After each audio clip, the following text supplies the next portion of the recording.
There are three big benefits to the seated row machine: strength, better posture, and a metabolic boost for fat loss. But you're probably not getting any of them because of three mistakes that hardly anyone notices and nobody tells you about. The seated row machine is one of the best machines for upper body strength and fat loss because it trains multiple large muscles across your back. But just moving the weight from point A to point B doesn't cut it. When you actually make the right muscles do the work, you get even more out of the exercise. Here's where things go wrong. The first mistake is one that people almost never think about, and that's the seat height on the machine. Sit too low and you'll shrug as you pull. Sit too high and your arms are going to do the work. You want that Goldilocks position, not too high, not too low, just right. And that's right in the middle, with your arms about parallel to the floor when you're reaching out to grab the handles. But getting the right seat position is only one of the mistakes.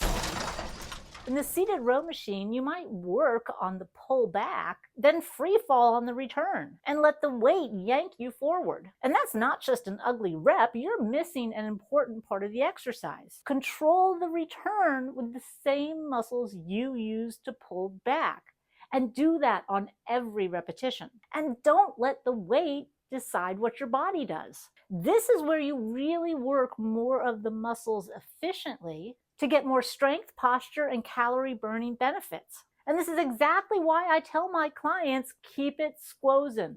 That means keeping your shoulder blades slightly pinched or activated so you maintain control and keep your back engaged as the weight moves forward on the return. But even with the seat at the right height and controlling the return, there's one more mistake that most people and even trainers don't realize has a major impact on how that muscle is worked. And that's your grip. You probably grab the handle and think nothing of it, but this one little part can make or break the entire exercise. If you grab your handles like this with your thumbs around it, you're going to be using your forearms, your biceps, more of your arms and less of your back.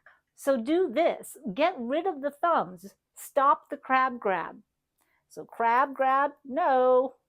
Thumbs with the rest of the fingers, yes.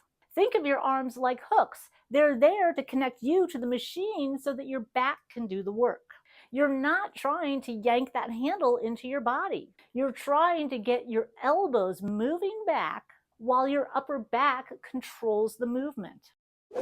When you fix these three things, you're actually training the large muscles of your back and getting more strength, posture, and calorie-burning metabolic benefits. And that's what makes the seated row such a valuable exercise, whether you're looking for strength, posture, or fat loss. And if you want to see how to put this all together in a program that gets you results, check out my 5-machine method.